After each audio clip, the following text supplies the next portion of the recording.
Donc, bonjour tout le monde. Bienvenue à cette deuxième activité-là dans le cadre des conférences en santé et bien-être du ROHIM, en collaboration avec le Comité régional en santé et bien-être des hommes.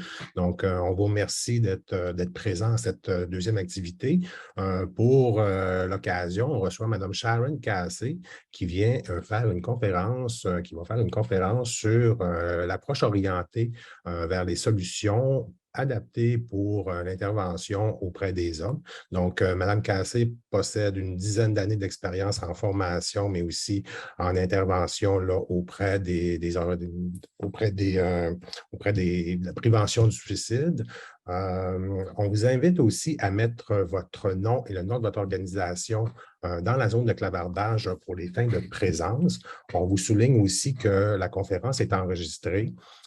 Puis après ça, demain, on va vous envoyer un petit sondage d'appréciation. Puis dans le courant de la semaine, jeudi, on va vous envoyer un lien là, vers la conférence qui est sur notre site Internet. Donc c'est ça. On vous invite à prendre note aussi que notre prochaine activité est le 22 septembre prochain. On fait relâche là, pour les 3 mois de l'été. Puis la prochaine activité va porter sur l'intervention auprès des hommes immigrants. Ça va être donné par Stéphane Hernandez et Annie Lebrun de l'Institut Univers Sherpa, donc universitaire Sherpa. Donc, merci à vous, puis on vous souhaite une bonne conférence. La présentation, c'est environ une 45 minutes, puis après ça, il va y avoir une période d'échange avec vous là, autour de 15 minutes là, jusqu'à 13 heures. Donc, merci, puis bonne conférence.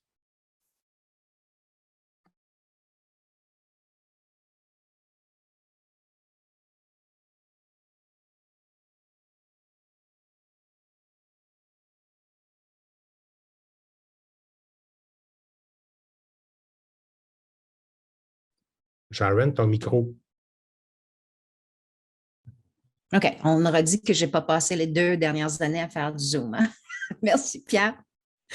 Alors, nous allons commencer. Dans le fond, je commencerai avec quelques mots, dans le fond, fonctionnement. Vu qu'on va être énormément, on est rendu déjà à 172 personnes, puis il y a du monde dans la salle d'attente encore. Donc, je vous invite vraiment à garder tous les microphones fermés. Puis, c'est sûr que j'ai une 45 minutes à peu près de présentation, suivie par une période de questions. Donc, je vais vraiment réserver le temps. Donc, je vous invite, dans le fond, de garder vos questions à la fin. Vous pouvez les écrire dans le clavardage pour ne pas oublier, ça nous aide à maintenir le focus, mais moi, je ne pourrais pas malheureusement répondre en même temps. Donc, on va regarder à la fin, Pierre va m'aider, on regarderait toutes les questions qui sont posées et vous aurez aussi l'opportunité de simplement ouvrir vos micros pour poser des questions. Donc, je reviens, effectivement, je suis intervenante formatrice depuis plusieurs années.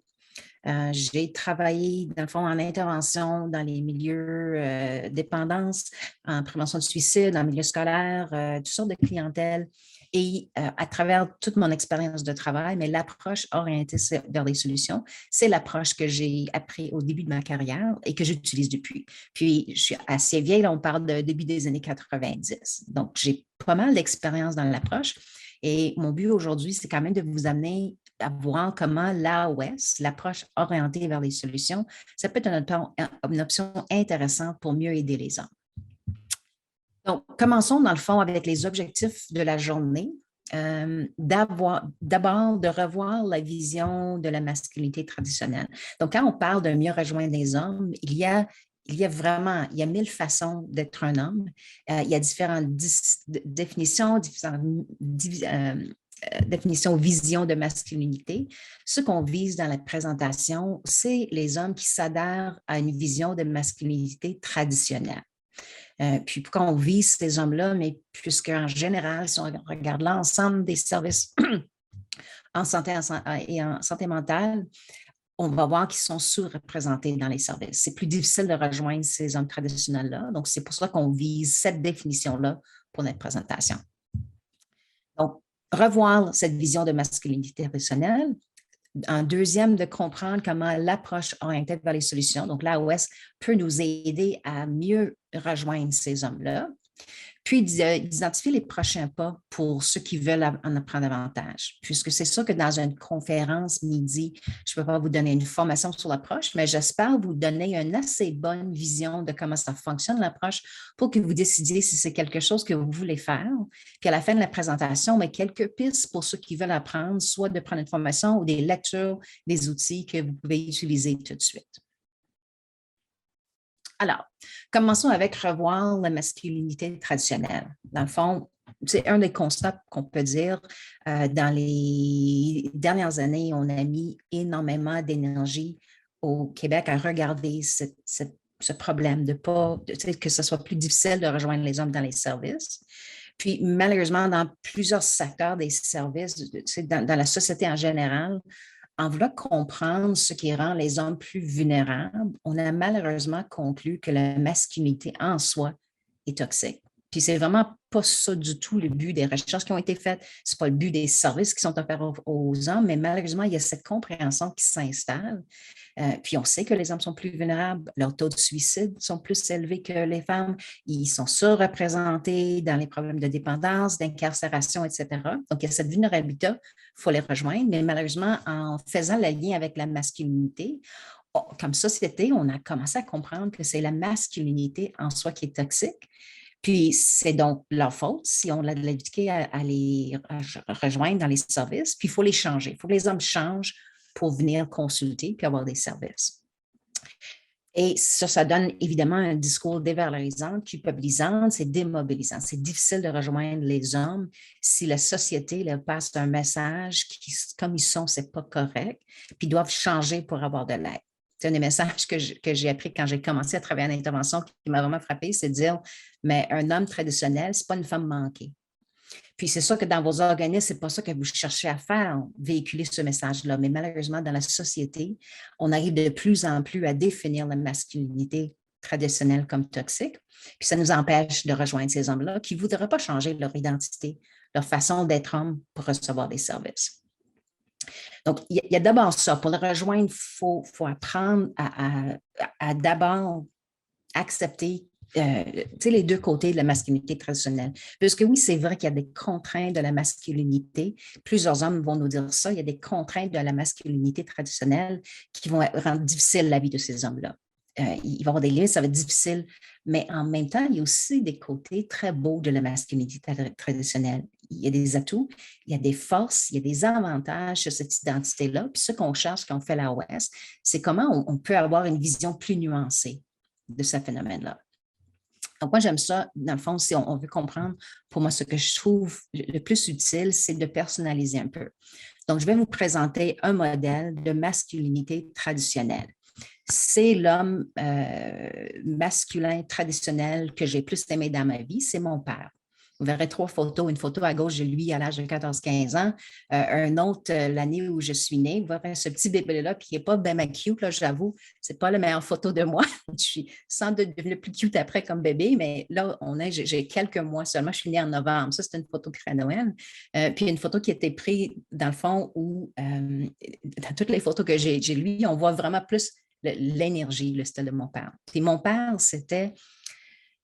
Je dirais probablement, moi j'ai grandi au Nouveau-Brunswick, c'est probablement l'homme le plus traditionnel du nord de Nouveau-Brunswick. C'est un gars qui faisait arracher ses dents sans anesthésie. On parle de vraiment une vision assez rigide, qui voyait son rôle comme pourvoyeur, je m'occupe de famille. C'est un homme de peu de mots. Mon père, avec la façon qu'il pouvait s'exprimer, il avait 3 émotions. Il était bien, il était en colère ou il était en crise.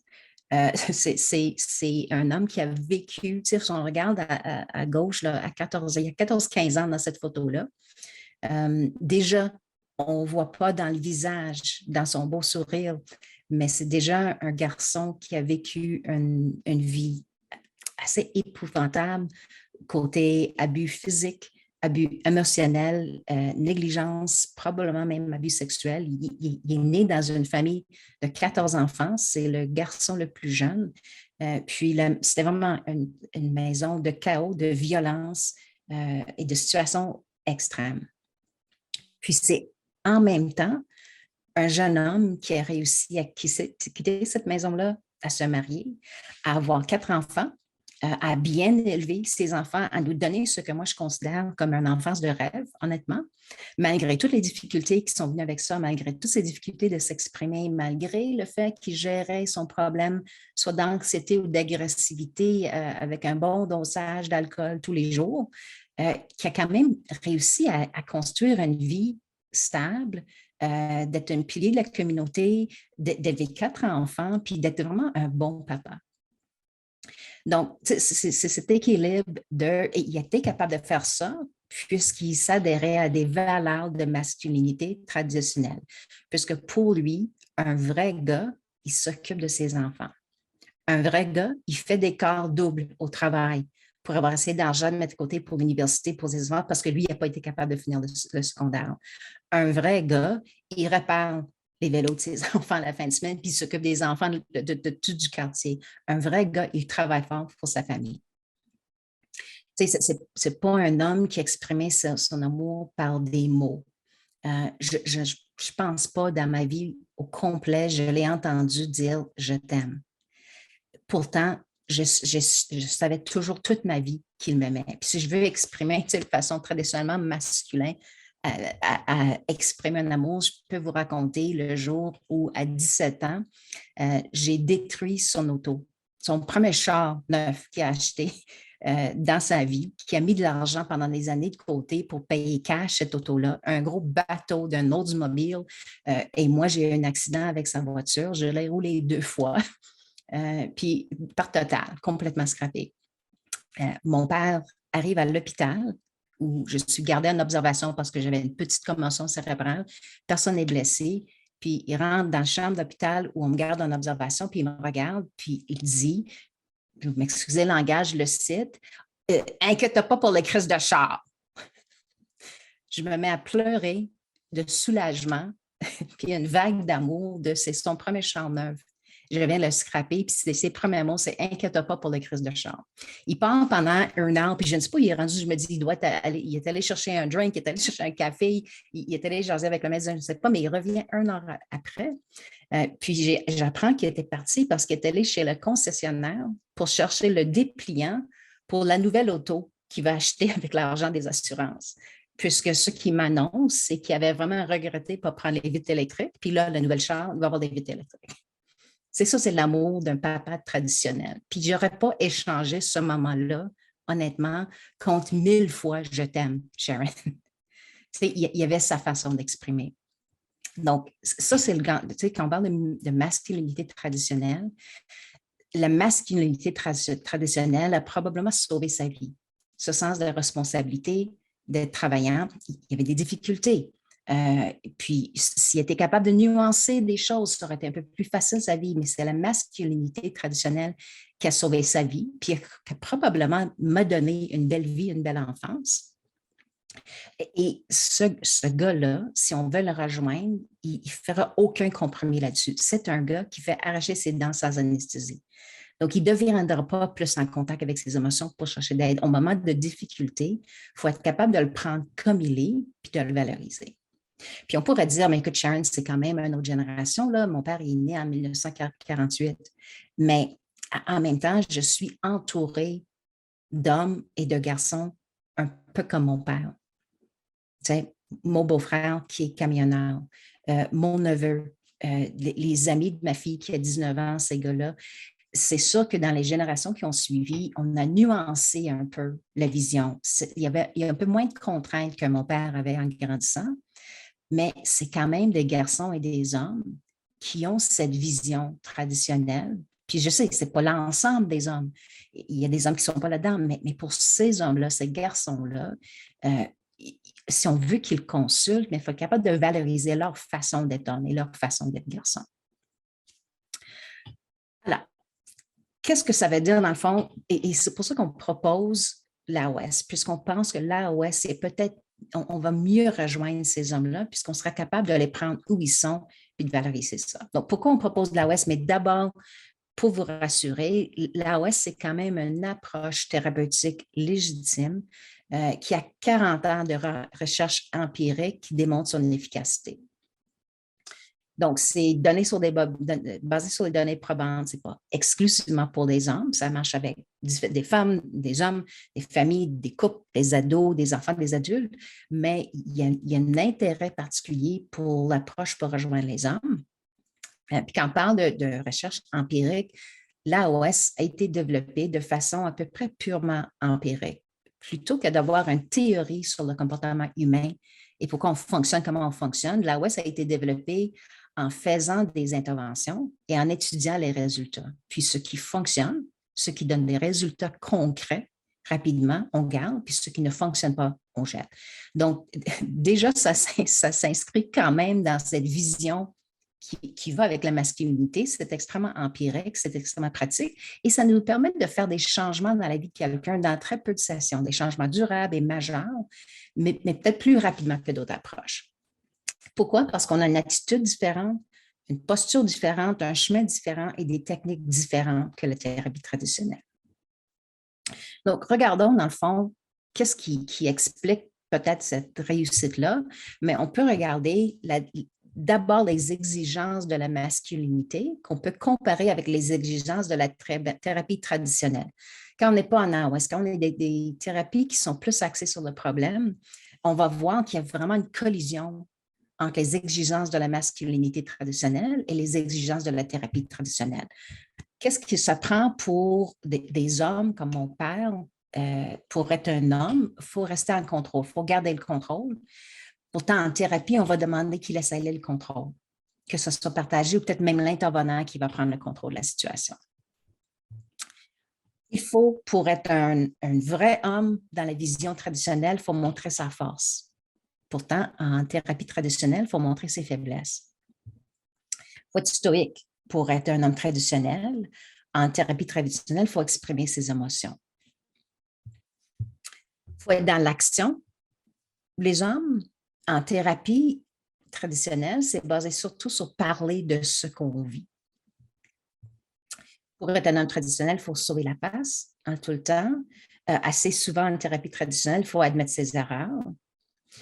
Puis, probablement la contrée la plus grande, c'est pour être un homme traditionnel, il faut réussir. Puis malheureusement, on peut voir la consultation souvent dans la thérapie traditionnelle comme on fait ça en situation d'échec. Donc, si on regarde ce qu'on demande à la thérapie, on demande beaucoup de changements. La thérapie traditionnelle demande beaucoup de changements pour les hommes traditionnels. Puis, quand ça va mal, quand on est en crise, ce n'est pas le meilleur moment nécessairement pour demander à tous ces hommes-là de changer leur identité, de changer leur façon de faire, d'apprendre une nouvelle façon d'être un homme.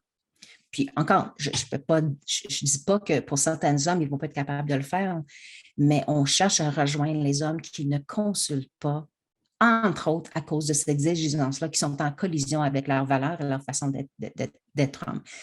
Si pour les hommes comme mon père, mon neveu, mon beau-frère, si pour consulter, il faut qu'ils lâchent leur façon d'être homme, ils ne vont pas venir consulter tout court. Donc, dans ces exigences-là, l'AOS puis j'ai oublié de dire, il y a aussi l'élément pour les hommes traditionnels de consulter seulement en situation de crise. Puis en thérapie traditionnelle, souvent, il faut s'engager dans un traitement.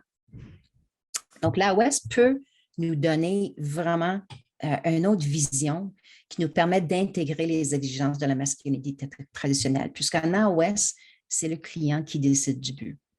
On travaille ses buts, ce que lui veut changer. Lui, il maintient le contrôle de qu'est-ce qu'on fait dans notre travail. Il n'y a pas besoin de se montrer vulnérable pour aller mieux.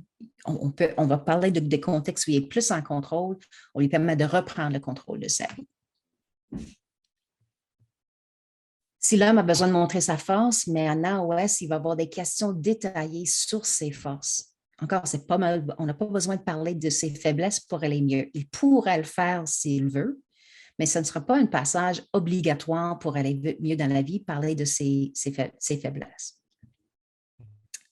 Si l'homme sent qu'il a besoin d'être stoïque, mais en AOS, il n'y a pas besoin de parler de ses émotions. C'est possible. Il y a des hommes qui ont déjà un vocabulaire pour ça. Il y a des hommes qui trouvent ça utile de parler des émotions. Et si l'homme veut le faire, c'est sûr qu'on va utiliser ça, mais ce n'est pas un passage obligatoire. Ce n'est pas nécessaire pour aller mieux d'apprendre les mots pour les émotions. Mon père pourrait avoir un suivi au complet où il garde ces 3 émotions. Il est en colère, il est en crise. On va parler avec son langage, on va regarder sa réalité. Ce n'est pas nécessaire d'apprendre plus d'habileté là-dedans pour aller mieux. Si l'homme a besoin d'être en action, mais les rencontres en général en AOS terminent toujours sur une action. On ne restera pas juste avec le sentiment qu'on a fait du blabla, comme les hommes vont dire. Là. On va terminer avec une action concrète. Ça permet de sauver de face, puisque dans les postures et les attitudes de l'AOS, on a l'idée que les clients font toujours son mieux. Donc, quand ça ne fonctionne pas, c'est l'intervenant qui prend la responsabilité de trouver quelque chose qui va fonctionner mieux. Pas pour dire que c'est la faute de l'intervenant quand ça ne fonctionne pas. Dans le fond, en AOS, ce n'est pas la faute de personne. Quand il y a des choses qui fonctionnent, puis il y a des choses qui ne fonctionnent pas. Puis on n'est pas obligé d'aller chercher pourquoi, c'est à la faute de qui. On a juste besoin de constater, OK, en ce moment, ce qu'on fait, ça ne fonctionne pas. Et c'est le rôle de l'intervenant de trouver quelque chose d'autre à faire qui va fonctionner mieux. Si les hommes ont besoin de réussir, encore le client est invité en AOS à répéter ce qu'il a déjà fait, plutôt que d'apprendre des nouvelles habitudes, de nouvelles identités, de nouvelles façons de faire. On va partir avec ceux qui ont déjà été capables de faire. Donc, c'est plus facile de vivre un succès quand on me demande de faire quelque chose que j'ai déjà fait dans le passé. Puis, si les hommes traditionnels ont l'habitude de consulter en crise, mais en AOS, la structure d'une intervention est faite en sorte que chaque session peut être considérée comme une session unique. Ça ne veut pas dire que on limite ça à une session, mais la structure d'une discussion, il y a un début, il y a un milieu et un fin qui fait en sorte que chaque conversation qu'on ait avec un homme en intervention peut être la dernière. On s'assure de toujours avoir un but concret, de toujours aller chercher des forces, des compétences, de toujours mettre en action l'homme. Donc, s'il revient pour une deuxième session, c'est excellent, on continue le travail. Mais si jamais il ne revient pas, mais à chaque session, on a fait quelque chose qui peut avoir un impact.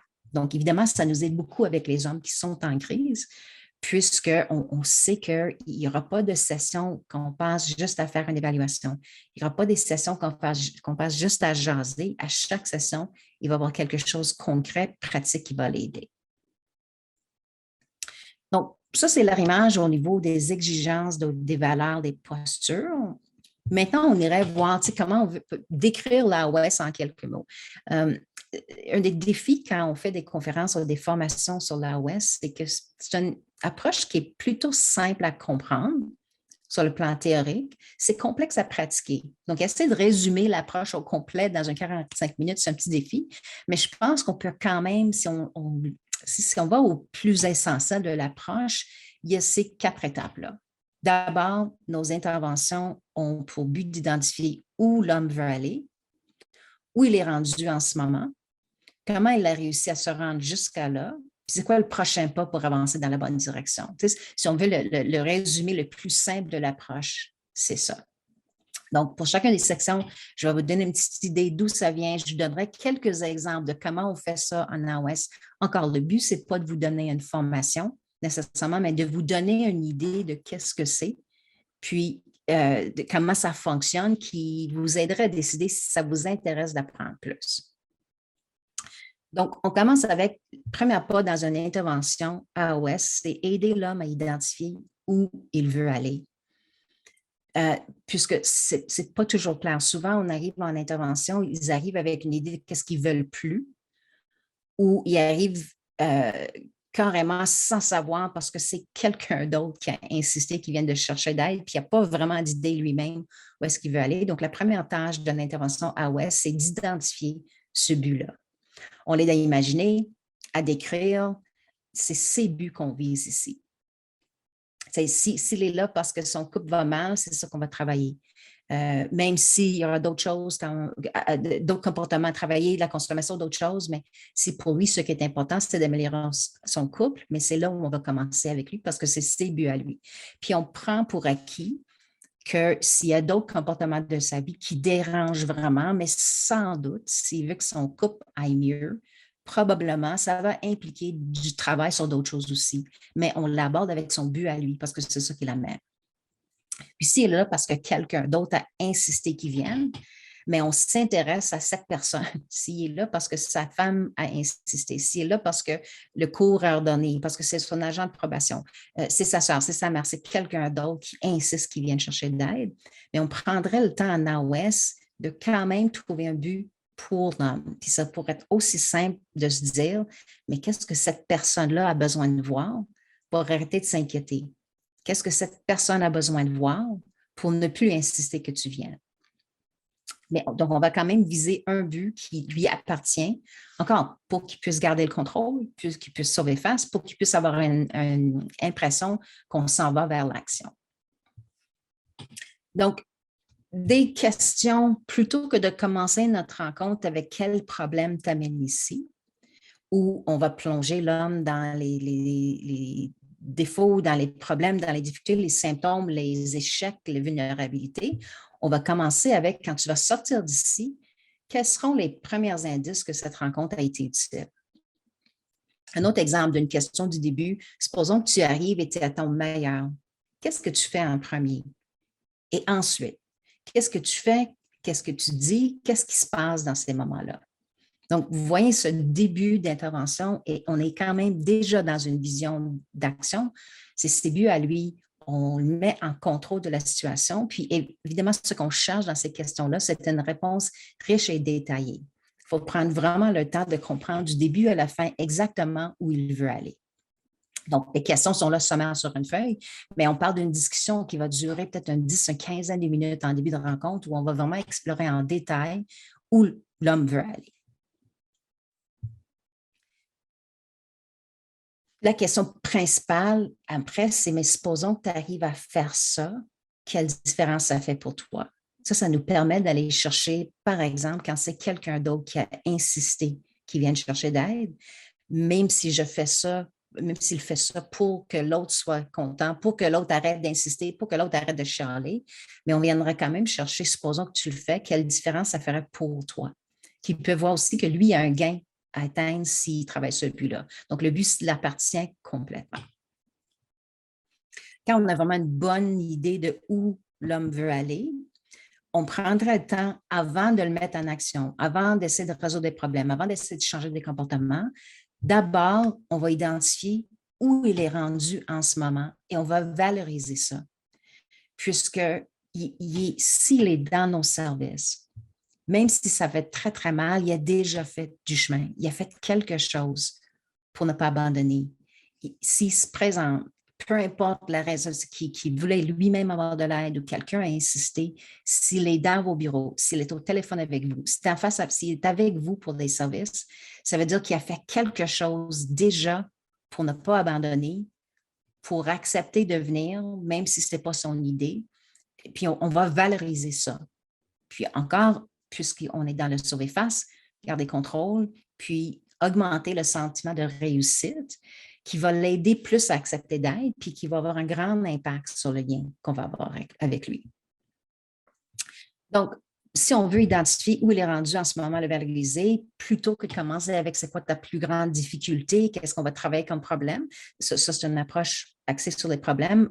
Si on veut être axé sur la solution, on va demander qu'est-ce qui avance déjà dans la bonne direction, même un peu, même un tout petit peu. Qu'est-ce qui avance déjà dans la bonne direction? Puis on va s'intéresser évidemment à tous les détails là. On veut des descriptions, on veut des réponses riches pour comprendre ça. On va s'intéresser, c'est quoi le meilleur moment de ta semaine? C'est quoi le moins pire moment de ta semaine? C'est quoi le moment le moins misérable? Si ça va vraiment mal, on peut se permettre de nuancer le vocabulaire, que ce soit plus facile à répondre, mais on s'intéresse à ça. On demande comment tu as fait pour continuer malgré toutes les choses qui ont mal tourné cette semaine. Comment tu as fait pour continuer malgré? Donc, encore cet ensemble de questions, si on prend le temps d'explorer, d'avoir des réponses détaillées, ça permet à l'homme de sauver face, de garder le contrôle, de réussir. Et pour l'intervenant, mais ça nous donne plein d'informations sur son fonctionnement. Ça nous permet en même temps de viser ses forces, ses compétences, identifier qu'est-ce qu'il fait déjà. Et dans ses réponses, ça nous permettrait aussi de voir les difficultés, les défis, les choses qui vont moins bien, puisque dans ses réponses, on va pouvoir, à partir des détails qu'il nous donne, on va pouvoir avoir ce regard évaluation en même temps. Donc, important avant de faire d'autres choses. Puis, une fois qu'on sait qu'est-ce qu'il fait en ce moment et on est capable de le valoriser, mais c'est là qu'on va identifier comment il a réussi à le faire. Donc, pas juste où il est rendu et nommer et reconnaître tous les efforts qu'il a faits, mais prendre le temps d'aider l'homme à comprendre comment il a réussi à se rendre là. D'abord, c'est quelque chose, c'est une démarche qui sera un peu étonnante pour l'homme en service parce qu'il n'est pas venu avec ça en tête. Il n'est pas venu nous raconter ça. Donc, c'est un peu inhabituel, ce genre de questions. Ça peut surprendre un peu. Puis, quand on est dans un moment où on est surpris, mais ça nous permet quand même de créer quelque chose. Puis, c'est là où on va vraiment aborder l'aspect des hommes traditionnels qui manquent souvent d'introspection.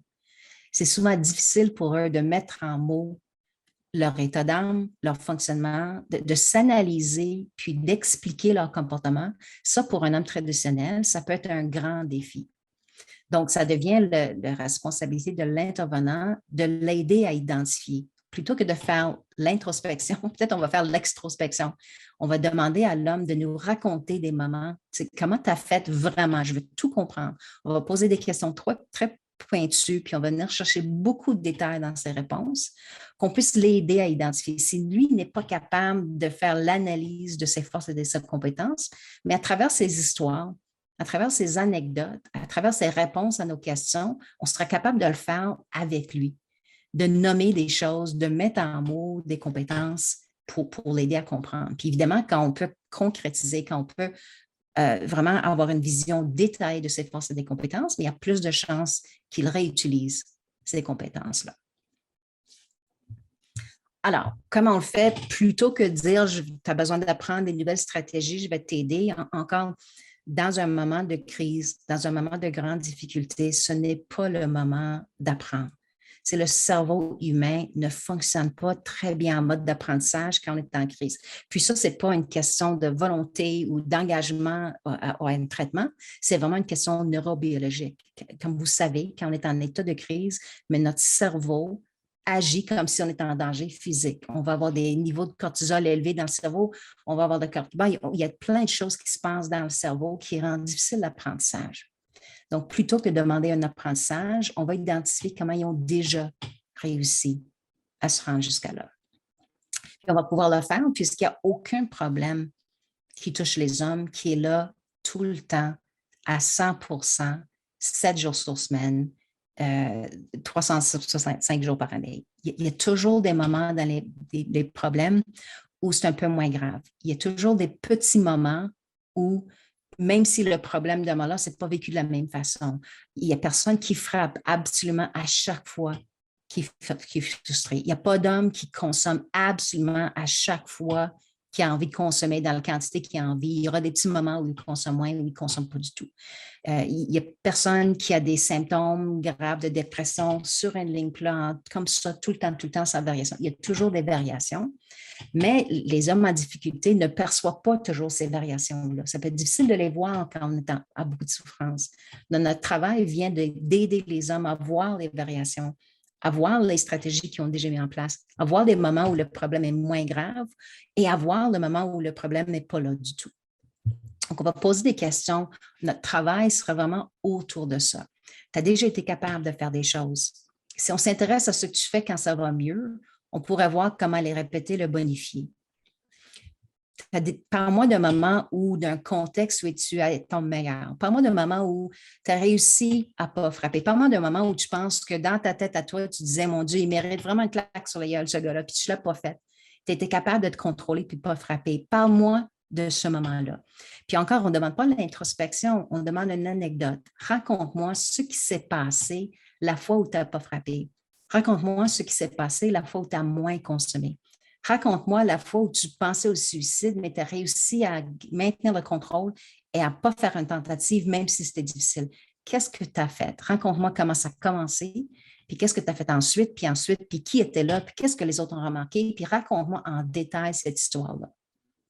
Puis dans ces réponses-là, mais on va avoir vraiment une bonne compréhension des forces et des compétences. On va sortir les moyens qui fonctionnent pour cet homme-là. Puis ça va nous permettre aussi de faire une certaine évaluation. Est-ce que ces stratégies sont fortes? Est-ce qu'on fait confiance? Est-ce que c'est solide en ce moment ou il y a besoin de l'aide pour les maintenir? Donc, dans ces questions-là, il y a vraiment toujours comment tu as réussi à faire ça. Qu'est-ce que tu t'es dit? Qu'est-ce que tu as fait? Puis encore, on n'est pas vraiment dans une grande introspection, on est dans une description, on est dans les anecdotes. Et si l'homme n'est pas capable de parler de ses émotions ou ça ne fait pas sens pour lui, mais ce n'est pas nécessaire. Vous racontez une anecdote sur le moment où ça a fait un peu moins mal, ça ne nécessite pas un langage d'émotion. Puis on peut aussi aller dans des moments vraiment très difficiles. On peut s'intéresser au moment où, OK, ça a été difficile, ça a été grave, ça n'a pas été idéal, mais ça aurait pu être encore pire que ça aurait pu mal tourner, ça aurait pu être encore pire. Comment ils ont fait pour éviter ça? Donc, tu sais, encore une discussion qui va prendre du temps. On va prendre 10, 15, 20 minutes. Tout dépend de l'état de l'homme, le contexte d'intervention, mais on prend vraiment le temps de comprendre les détails de ses forces et des compétences qui nous permet de sortir avec ses idées à lui pour aller mieux et qui nous permet en même temps d'évaluer, dans le fond, est-ce qu'il y a des enjeux de protection? Est-ce qu'il y a des dangers qu'il faut s'occuper? Puis, quand on aura une idée de où il veut aller, on sait comment il s'est rendu jusqu'à aujourd'hui, puis vraiment dans tous les détails, ses forces et ses compétences, mais là, et seulement à la fin, on va identifier le prochain pas pour avancer dans la bonne direction. Puis, puisqu'encore, dans le fond, en AOS, ce qu'on cherche, c'est des petits pas qui nous amènent dans la bonne direction. On considère que quelqu'un qui va très, très mal, encore, ce n'est pas le moment d'apprendre des choses difficiles et nouvelles, c'est de se fier sur ce qui a déjà été capable de le faire et peut-être de bonifier un peu, de nuancer, de changer, d'ajouter un petit élément, mais tout ce qu'on va lui demander de faire, ce sera basé sur ce qu'il a déjà fait, plutôt que nos conseils d'expertise. Dans le fond, l'AOS, ce n'est pas une approche d'expertise.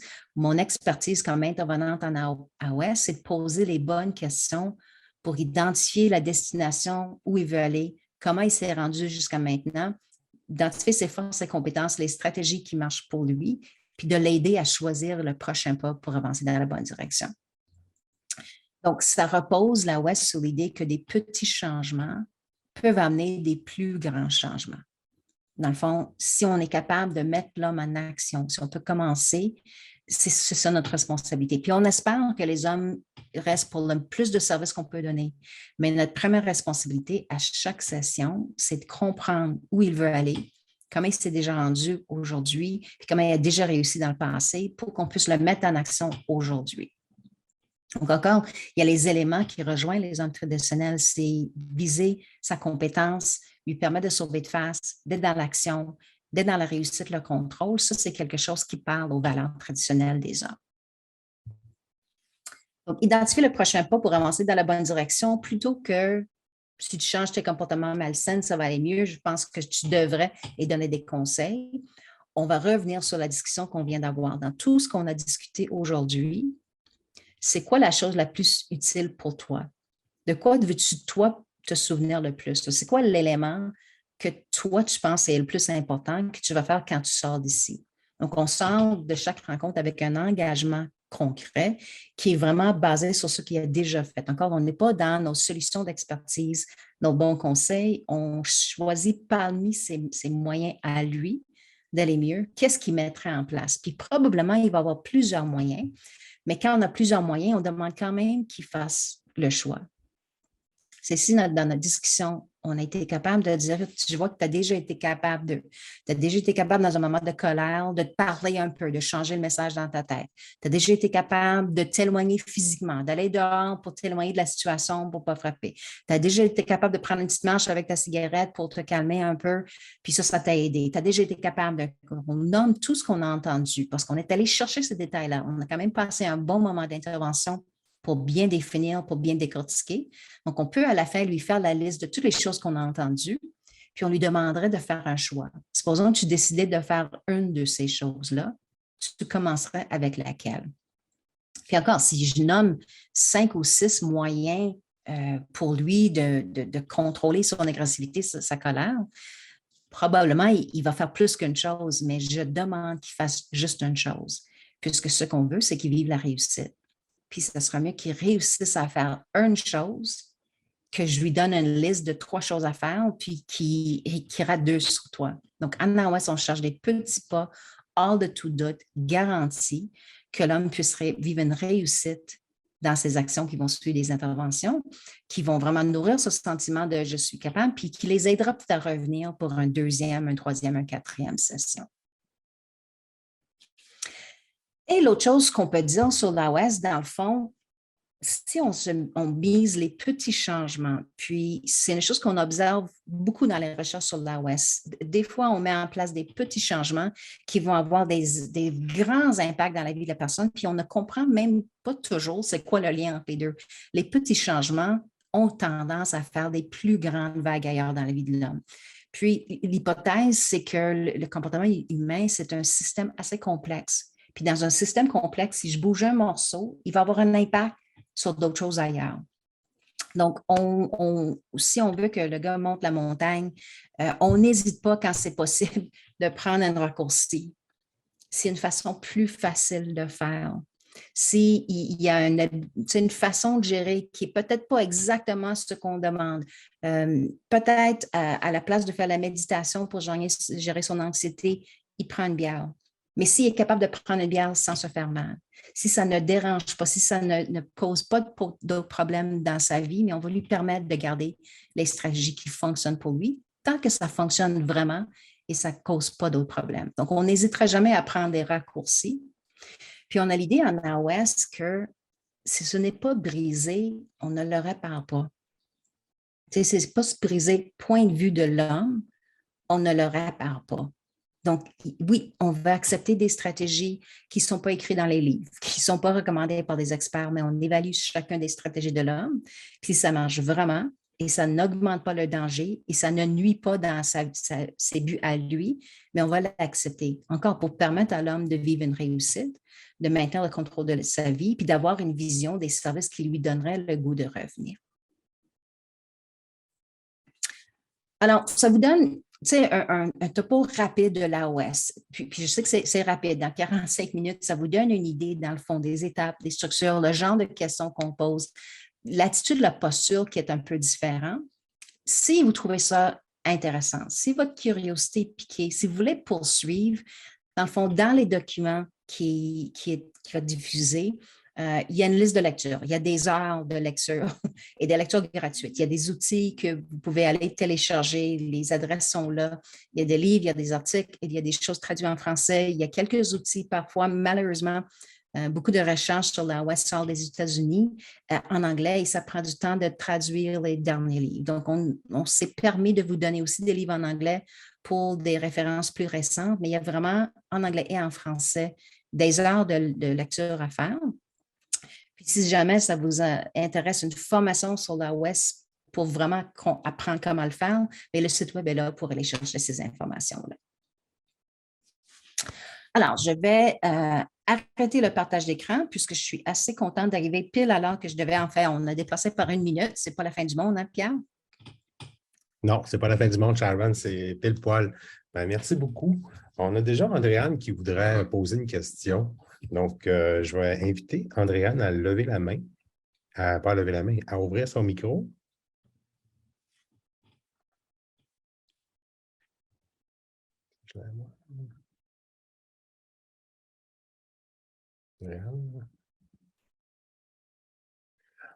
À tout le moins, Andréane voulait poser une question en faisant un parallèle avec l'approche, avec l'intervention, les entrevues motivationnelles, l'intervention basée sur les entrevues motivationnelles, puis elle se demandait qu'il y avait quand même une similarité avec l'approche orientée vers les solutions. Donc, Sharon, est-ce que tu pourrais nous dire les différences, puis s'il y a des distinctions par rapport aux 2 approches-là, s'il vous plaît? Oui, dans le fond, la similitude, c'est le posture puis l'attitude. Dans l'approche motivationnelle, par exemple, on ne dira jamais que la personne n'est pas motivée. On dit tout le monde est motivé pour faire quelque chose, puis c'est notre job de trouver la motivation pour travailler avec lui. Donc, le regard sur la personne, c'est de voir ses forces, ses compétences. C'est un regard de non-jugement. Donc, au niveau de philosophie, il y a beaucoup de similitudes. Probablement le plus grand écart avec l'AOS, c'est normalement dans l'approche motivationnelle, on a déjà une motivation en tête. On veut guider l'homme vers un certain but. Exemple, cesser de consommer ou gérer sa consommation. En AOS, on ne dirige pas vers un but déjà défini par les services. On demande à l'homme de définir son propre but. Donc, c'est probablement la différence la plus grande entre les deux approches, honnêtement. Mais ceux qui font l'approche motivationnelle sont souvent très, très confortables avec les outils de l'AOS, puisqu'il y a assez de similitudes, puis ça les rejoint dans une philosophie quand même assez commune. Ben, merci. Gilles Tremblay aussi qui désirait poser une question. Oui, vas-y, Gilles. Oui, alors, en fait, c'est un commentaire plus qu'une question. Moi, je suis un adepte. Merci d'abord de cette bonne résumé bien fait de l'approche orientée vers la solution qui est effectivement très utile souvent dans l'intervention auprès des hommes. En même temps, moi, je suis un peu un critique aussi. Donc, un adepte critique de l'approche orientée des solutions. Je pense, entre autres, je mettrais peut-être une petite nuance. Ça peut être bon qu'ils prennent une bière, mais il faut faire un peu attention parce qu'il y a des gars qui disent, ben, c'est pas grave, une petite bière, ça ne dérange pas. Et c'est leur solution, mais ça devient vite une deuxième, une troisième, puis une quatrième, puis une cinquième. Et malheureusement, des fois, la solution devient le problème. Et je mets une petite nuance, ce genre de solution-là à prôner, donc faire un peu attention un petit peu. Moi, je trouve que c'est un des aspects que je trouve qui est un peu faible sur l'approche orientée des solutions parce que les émotions ne sont pas très importantes, alors que les gars, souvent, de nous hommes plus traditionnels, au moins appris à dealer avec les émotions et ils ont besoin un peu aussi de soutien là-dedans. Et comment on aborde les émotions, c'est une affaire, mais moi, j'ai moins tendance à mettre tout ça de côté, mais je trouve quand même que ça reste une approche très intéressante. C'était mon commentaire. Merci, Gilles, de me permettre aussi de venir nuancer pour la consommation, puisque tu as raison. Si je dis que prendre une bière, ça marche, il faut que ça marche vraiment. Ça veut dire que ça n'amène pas un 16e ou un 17e. Donc, d'où l'importance en AOS d'avoir des conversations détaillées. Parle-moi de comment ça t'aide d'avoir une bière. Puis raconte-moi qu'est-ce qui se passe. Puis dans l'histoire, quand on réalise que un deuxième devient un troisième, un quatrième, un cinquième, jusqu'à le temps que... Là, on n'est plus dans les choses qui fonctionnent. Donc, en AOS, on dirait, mais ça ne fonctionne pas. Parce que dans tes propres, on voit que le résultat. Donc, oui, si on va dire que les moyens du gars fonctionnent, il faut vraiment qu'ils fonctionnent, qu'il n'ajoute pas d'autres problèmes dans sa vie. Ça, c'est vraiment important. Donc, et je nomme la consommation parce que c'est probablement le moyen le plus controversé, mais dans la communauté AOS, on a le même souci. Il faut que ça fonctionne pour de vrai. Et pour dire que ça fonctionne de vrai, il ne faut pas que ça cause d'autres problèmes. Puis je donnerai l'exemple de mon père, puis là, c'est vraiment une vision AOS. Selon la définition de dépendance, on trouvera une dépendance chez lui, puisque probablement, il n'était pas capable de passer une journée sans boire. Donc, c'est dans la définition de dépendance, il va s'y trouver. En même temps, il ne dépassait jamais une consommation par 2 heures à peu près. Là. Il n'était jamais vraiment à jeun. Il n'était jamais sous non plus. Il maintenait une consommation stable. Donc, est-ce que c'est idéal pour gérer les émotions? Non. Est-ce que c'est bon pour son santé? Non. Mais si on lui enlève ça, ce n'est pas un gars qui va venir remplacer ça avec d'autres choses. Puis si on lui dit que ça, c'est un problème, il va arrêter de consommer. Donc, si on veut l'aider, mon père, il faut mettre, OK, ça, cette stratégie-là, il y a une bonne mariage, il est bon avec ses enfants, il travaille fort, il ne manque pas d'ordre au travail, il est capable de fonctionner. Puis en plus, c'est les années 70 où c'était malheureusement pas très rare ce genre de fonctionnement. Donc, pour lui, on peut dire oui, ça fonctionne. Est-ce que c'est idéal? Non. Mais il ne deviendra pas idéal dans le temps qu'on est avec lui. Puis si on veut l'aider, il faut le prendre comme il est. Donc, c'est ça l'approche pour tout ça le moyen. Mais il faut étudier parce que ses frères avaient le même dépendance, mais une bière devenait 14, puis ils battaient leurs femmes et leurs enfants, puis c'était l'enfer. Donc, c'est de voir comment c'est quoi le moyen, comment c'est utilisé, est-ce que ça marche vraiment? Puis, j'aime aussi que tu t'amènes la question des émotions, puisque ça, c'est vraiment complexe, puis c'est difficile de communiquer ça dans une conférence qui est courte. Ce qu'on va dire, on sera d'accord, il faut apprendre à dealer avec les émotions. Ce qu'on va dire en AOS, ce n'est pas nécessairement essentiel de parler des émotions. On va parler de comment on gère les émotions. Donc, plutôt que d'apprendre un vocabulaire détaillé sur les émotions, on va peut-être utiliser des questions d'échelle. Sur une échelle de 1 à 10, si 10, ça veut dire que tu as le parfait contrôle, puis 1, tu pètes ta coche, tu es à quel chiffre, puis à 2, qu'est-ce que tu fais? Donc, on parle des actions pour gérer les émotions, même si l'homme ne développe pas le vocabulaire. Donc, si mon père exprime ses émotions, je suis bien, je suis en colère, je suis en crise, on va prendre son langage, puis on va s'assurer qu'il reste bien, puis qu'on va investir ça, mais quand tu es bien dans les situations difficiles, qu'est-ce que tu fais? Puis on travaille les comportements autour des émotions. Et si l'homme veut et ça lui intéresse de parler des émotions, on va le faire. On ne va juste pas insister qu'un gars qui ne veut pas en parler, qu'il le fasse. C'est peut-être ça la différence au niveau des émotions. Puis, c'est une explication très, très rapide. Il y aura une conférence de 2 heures juste là-dessus à faire, là, puisque c'est complexe, mais j'espère que j'ai pu résumer ça rapidement. Puis, merci, Gilles, d'amener ces 2 questions-là. Je pense qu'ils sont super importants pour tout le monde. Il y avait Guy Jolicoeur qui désirait poser une question. Donc, Guy, si tu veux réactiver ton micro, s'il vous plaît. Oui, je m'excuse. Je trouve ça intéressant, l'approche orientée ces solutions. Là, depuis à peu près 6 mois, on commence à avoir des ateliers avec Brigitte Lavoie et on voit vraiment là, des impacts sur la façon dont on définit la relation, je dirais, là, d'aide à nos clients. On parle là, de clients anxieux, de clients qui sont... et plutôt que de focusser sur le problème que vit la personne, on essaie plutôt de susciter de l'espoir chez le client en disant comment il a réussi à dealer dans le passé ces problèmes anxieux, comment il réussit à passer à travers les crises. Alors, oui, je réponds aussi à Stéphane qui pose la question, est-ce que ça s'applique aux familles et aux couples? Et nous, on le voit, là, c'est possible d'appliquer ça aux couples et aux familles aussi. Il suffit juste de changer un peu la rédaction, comme on dit qu'on a du client qui est devant nous. Donc, susciter de l'espoir plutôt que de focusser sur le problème vécu. En tout cas, moi, j'y vois beaucoup d'aspects parce que c'est nouveau pour moi. Là, je dirais que depuis 6 mois que je travaille avec cette approche-là, puis je trouve ça vraiment intéressant parce que ça change la dynamique entre l'intervenant et le client. Voilà. Oui, puis la question d'espoir, c'est vraiment central. Oui.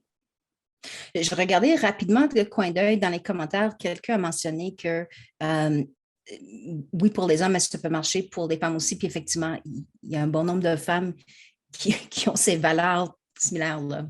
Moi, je suis la fille de mon père. Je n'aime pas bien ça, les émotions, moi non plus. Donc, ça me convient aussi, cette idée-là de ça. Donc, je mentionne, je ne sais pas, Pierre, y a-t-il d'autres questions que j'ai manquées? Isabelle qui a la main levée? Oui, Isabelle a la main levée, oui.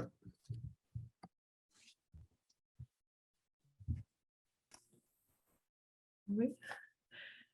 En fait, ça devrait être pour tout le monde. Personne peut se construire à partir de ses difficultés. Ça, c'est comme un principe de base là, dans l'intervention. Donc, il y a peut-être des choses à critiquer dans l'approche traditionnelle aussi. Mais moi, je me disais, est-ce qu'il y a une limite aussi un peu à cette approche-là où c'est comme go, on est dans l'action, mais il y a est-ce qu'il y a une limite, en fait, par rapport à cette approche-là, en fond, que vous voyez? Bon, c'est sûr que quand quelqu'un consomme, c'est encore une solution de consommer, sinon la personne ne consommerait plus, aurait trouvé d'autres formes de solutions. Donc, je trouve que c'est intéressant là, de ramener les principes de masculinité avec une approche, mais est-ce que des fois vous dites, ouais, là, ça, il y a une limite à ça? Donc, voilà ma question. Bien, je dirais, dans le fond, si l'homme ne veut pas être dans l'action, il veut être dans l'introspection, on fera ça aussi, puisque c'est lui qui définit les buts. Dans le fond, ce qui nous enlève de cette difficulté-là, c'est que c'est le client qui définit le but à tout le temps. Donc, s'il ne veut pas dans l'action, il veut plus être dans l'analyse, l'introspection, on va pouvoir faire ça puisque c'est lui qui définit les buts pour son suivi. Donc, c'est sûr que ma présentation vise les hommes qui ne veulent pas ça, puisque c'est eux autres, malheureusement, qui ne se présentent pas dans les services traditionnels. Hein. Puis, effectivement, l'approche n'est pas faite pour les hommes, mais c'est fait pour tout le monde. Et on préfère, moi, je fais la OAS depuis des décennies, moi, je préfère que tout le monde ait cette approche-là. Évidemment, j'ai une partie prise, mais on voit la pertinence pour les hommes, puisque ces hommes traditionnels-là ont plus. Et les femmes vont s'adapter mieux comme population, on s'adapte mieux au service. Que ça fasse ou non un bon match avec notre philosophie de vie, on va mieux tolérer ces écarts-là pour venir en service, puis ça, c'est culturel. Les hommes vont plus, pas boycotter, mais ils ne vont pas se présenter. Donc, c'est sûr que pour tout le monde, mais il y a une plus-value pour les hommes traditionnels. Et si l'homme veut faire d'autres choses, mais le suivi va être adapté à ses buts, à lui. Merci.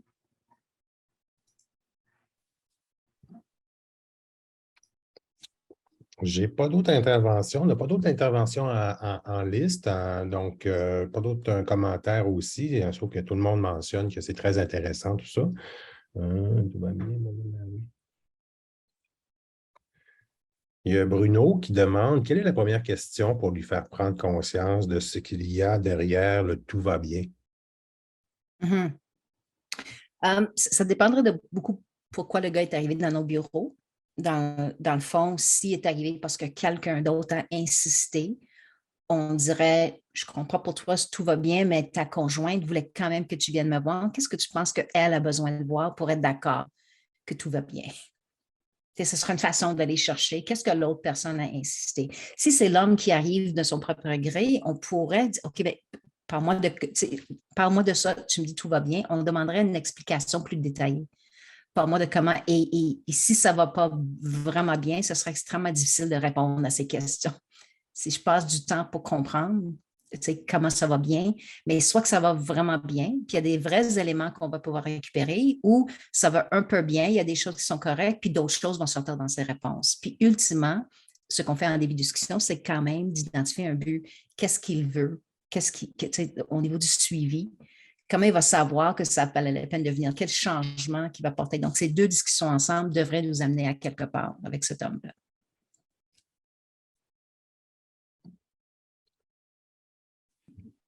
Ben Sharon, je vais me joindre aux participants pour te remercier grandement. Il n'y a pas d'autres commentaires dans la zone de clavardage, tout ça.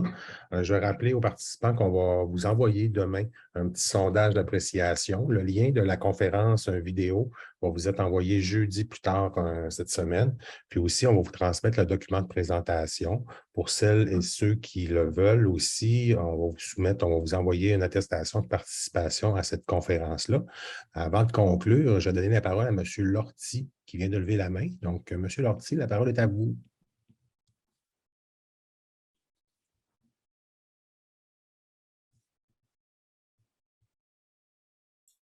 Oui, là, OK, là, on m'entend. Bon, je ne réussissais pas à me connecter. En fait, je remarque que les questions sont souvent, peut-être que c'est un hasard, là, mais les questions sont souvent, on parle de tu. Parle-moi, tu me parles en tout cas. Est-ce que ça a un lien avec le fait d'être plus proche ou on peut dire vous aussi? On dirait avec ce qui convient au client, okay. Dans le fond. On voit dans la plupart des cas, ceux qui nous le racontent, ces hommes traditionnels sont souvent plus à l'aise avec le tu, puisque c'est moins formel, mais on transmet tout en vous facilement, selon qu'est-ce qui va répondre mieux à la personne. Donc, ce n'est pas nécessairement c'est même pas privilégié comme choix, c'est ce que la personne veut. OK, merci.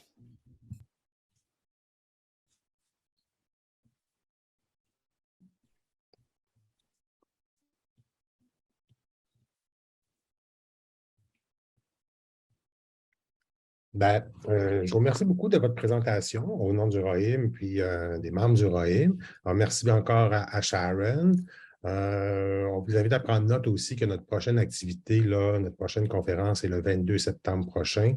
Elle va porter sur l'intervention auprès des hommes migrants, mais vous allez recevoir une communication là, au début de la rentrée automnale dans votre boîte courriel. Donc, je vous remercie beaucoup, puis on vous souhaite un très bel été, de très bonnes vacances, puis on vous dit à bientôt. Au revoir. Merci tout le monde.